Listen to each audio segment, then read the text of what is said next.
Hall here.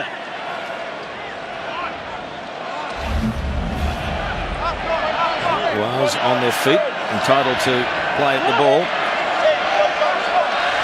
Line out 5 metres inside Australian territory. Hugh Bennett throws in and finds Davis, and hook goes to the air. Quade Cooper takes it well. That'll rub it on the crowd after last week's. Oh, it's gone loose. Now George North has it. So he took the ball, but then they couldn't. And Quade Cooper tackled him. Davis, this is Bradley Davis. Wallabies are really short out wide. James Slipper calling for reinforcements. Hook, Davis, Roberts, halfpenny into the... Oh, he's got it. Nice cut. What's he wasting his time with that flag? Get back into it. Remain white. Oh, he should have turned and sprinted 80 to score. Handed the flag to someone else. Look out. Well, batted him away. Cover defence. Get off me. Well, the Wallabies scrambled, but there was a man loose. Well, if he stayed on the outside, the Welsh had a man loose. Just standing that little bit deeper than the Wallabies are attacking, and it's easier for the Wallabies to get across. Tapped down by Sharp. Well controlled, and now they knock it on. No, it was poor play all around there. It was a poor tap back from Sharp, which made it difficult for Genia. Then because it was hard for him, the pass went along the ground. It bounced in front of Cooper. And then Pocock had to try and pick up the slippery pill. Here's another look at it here. Halfpenny, quick hands. Into the touchy. Oh, look at this. Hands out, just the one hand. I don't want to touch it. Crouch. Well, a big scrum here for Wales. Touch. Best Pause. opportunity so far. Engage. Wallabies have dominated territory. It's a new front row for Australia. Slipper, Polonau and Ma'afu. If you do get opportunity, though. And they'll fancy themselves, Clarkie, in this scrum, the Welsh. They've got all of their backs stacked on the short side here. Shane Williams and North, both wingers on the right-hand side of the scrum. They're going to really want a right-hand side. Get the two speedsters, the real quick guy and the big block-busting winger on the right-hand side to try to feed them. Although Hook looks like he's keen for the ball on the left. Maybe they're going to put Jamie Roberts on a little switch straight back at Will Genia. Pause. Both sides, please. Well, Australia scored from a 5-metre scrum. Wales are backing themselves. Sacking options everywhere. I like the look of it. I'd be happy to see Will Genia maybe drop off this scrum, defend inside Didby Ioane, not worry about pressure at the base. What about Mike Phillips having a run as well? Yeah, that's right. I mean, if he's off the scrum, then he can manage that situation a little bit better. Touch. Pause. Engage. It's gone down again. Far side.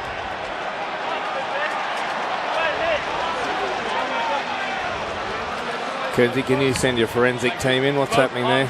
Yeah. Gravity? No, Celessi Mafu got the hit that time on Gethin Jenkins. Hit high both sides. He was the one that went down. Scrummage at a height you can maintain. Well, you'd think you'd lose patience now, the referee, if it's not a clean scrum on this occasion. Pause.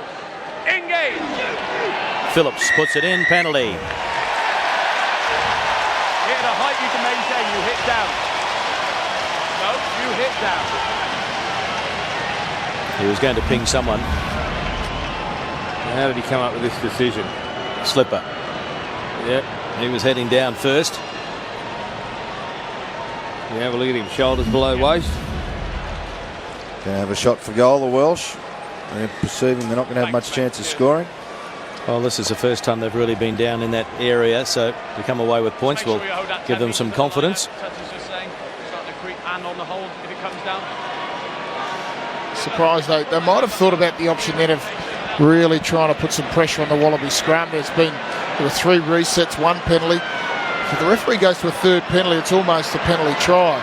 Elected for the points. James Hook knocks it over, and it's 7 points to 3. The Wallabies in front with the only try. Good result for the Welsh. First time they've ventured down into the 22. Points to show for it. Wallabies looking to get underway through Berwick Barnes immediately. And he goes long down into the 22. was taken by Jones, and he offloaded to North, and now they cough it up. Off gone. Well, that's sloppy from Wales. Well, it's a good tackle from Quade Cooper, Clark. He got himself in there. He's very strong in the tackle. We sometimes denigrate his tackling technique, but he's actually very, very physically strong. Upper body, you see him rip the ball out of people's hands and do that. It's his technique, Marto, more often than not, that lets him down. Well, sometimes he leads with the fingers, and that's where he runs into problems. I reckon it's time to make him defend in the front line. Agreed. Crouch. Touch. Like if Aaron Cruden can do it, Quade Cooper can do it. Bird's eye view of the scrum. It's there for Genia. Gives it to Cooper. And Berwick Barnes back on the inside. James O'Connor 10 metres out. Here's Cooper out the back door to Barnes. He punches it out to Horwell. Goes to ground and now lays it back for Genia. Cooper again. Dummying. Got it back to Dibiuani. Taken by Jones and Charteris. Genia. Cooper. Now Rob Horn. Oh, good hit and spin by Horn. Yeah, got away from North. Now it's Cooper again, dummying, giving it to Horwell. Horwell goes to ground. Cooper putting on some footwork. Oops. I think he has hurt himself. Oh, his knees just popped. And the referee, oh my goodness, they are falling like flies. Kurtley Beale already off the field. Nathan Sharp with a medial problem. And now Quade Cooper. How many times have we seen him put on the shimmy? Oh, that's a huge step though. To change direction as quickly as he does all the time, the shock and the forces that go through his knees are incredible. Up until this match, he's played every minute of every game in the Rugby World Cup, along with... Let's have a look. Oh, there it goes. Look at the force there. Oh, it's at least the medial, maybe the anterior cruciate has gone as well. Oh, you can see it just twist around. Oh. Concern on the bench for Quade Cooper, who is just working into some pretty good form. Some nice touches in this match in the first 20-odd minutes. Calling a stop to play, so we'll restart with a scrum. You don't often see that immediately. The player with the ball allowed to be left alone. It was that bad. Well, he may get up. You never know. Nathan Sharp, we haven't mentioned his since the first 2 minutes. Anthony Faanga, keen to get out there for his 13th Test appearance. Well, this will be interesting. Will they put James O'Connor, maybe move him into 10, leave Berwick Barnes at 12? Oh. Got some choices now. I'd like to. There's certainly some options there. Quade was really playing well. You got the feeling if the game went on that he would have found some space. Oh, he's playing so close to the advantage line, yeah, haunting the defence. Different style of game. He'll want to walk off. Quade, look at him. He's a real tough competitor. He's had a hard time over here, and been a great player for the Wallabies. He's had a couple of bad games. Who hasn't had a couple of bad games?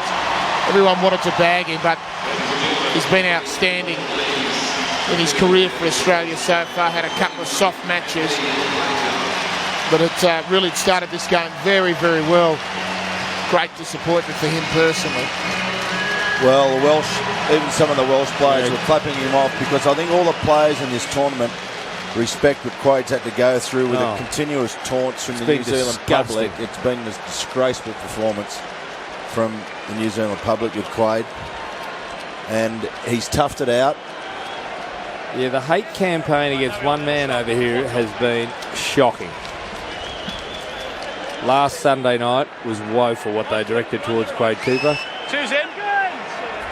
Right, they're okay. So Quade Cooper's Rugby World Cup is over. His year might be over as well. You wouldn't think with an injury so close to the team to play the Barbarians in Wales in December being announced. A team to be announced on November 1. Ryan Jones, the number 8 for Wales, has it, and I thought it was going to start with a Wallaby scrum, but in fact the referee said he lost the ball forward. Yep, right call from the ref. So how's this back line going to shape up, Cave? Well, it's Berwick Barnes at 10. Rob Horn at 12. Anthony Fainga now will be in the 13 position in the back three.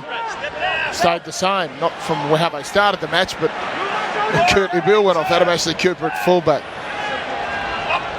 So Sharp down to Genia. Now here's Pocock taking them on. Oh, what a run. And it's there for Genia again. And he gives it to Higginbotham. And Higginbotham taken by Falatau. Genia out to Barnes. Ryan Jones made the tackle, was standing over and did a good job. The captain. Stolen it. Exceptional job. Barnes was a little isolated on that occasion. So wasted opportunity. And now it goes back to Hook. That's not out. Down the throat of O'Connor. Well, these youngsters have already shown that they want to have a crack. And there's the chip. And again, it's too big. And again, another Wallaby chip doesn't work. Not that Phil Kearns is counting. Oh, it drives me mad. Yeah, there's no way that legally came out of that one. 14, you were beaten by the ruck.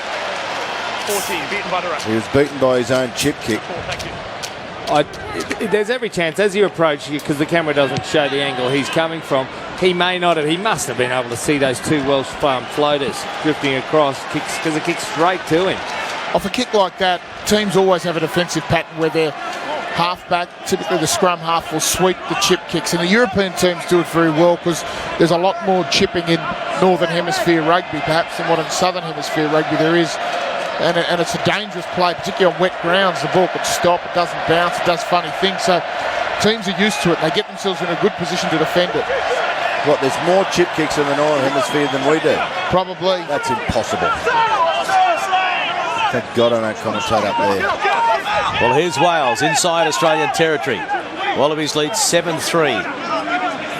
Phillips.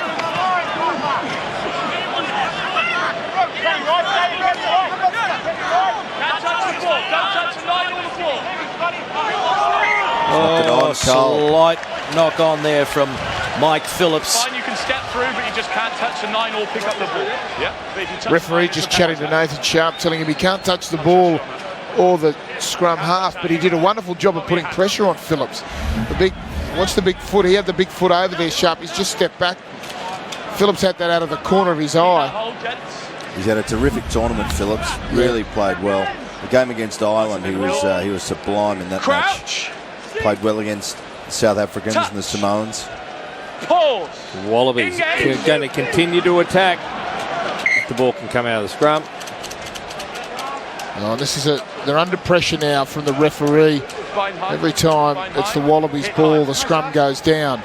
And that's going to be concerning the team, particularly in this area of the field. They really want to get a quick hit. I'd love to see Will Genia just a quick hit, channel one ball if they can do it and get it out straight to Ben McCalman.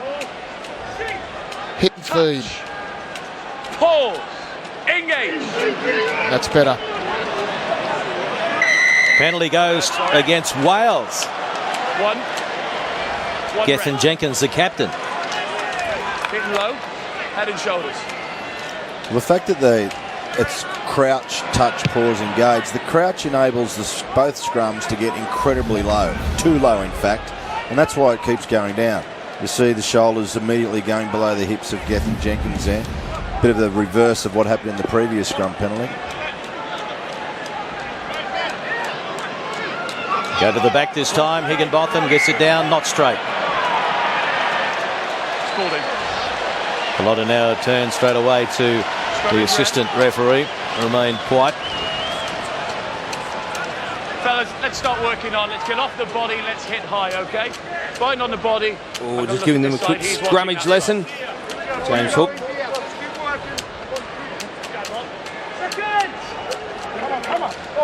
No more. Crouch. Touch. Pause. Engage. Big scrum from the Wallabies. Penalty to Australia. 3 across the scrum. three. You went across the scrum. That caused the collapse. How quickly the situation can turn. Yeah, they're going to have a shot 15 metres in on the 10-metre mark. It'll be James O'Connor. Phil? Yeah, you can see the Wallabies dominant from the start. From the initial hit, they got it. Paul James. Yeah, they're not happy. It was Paul James.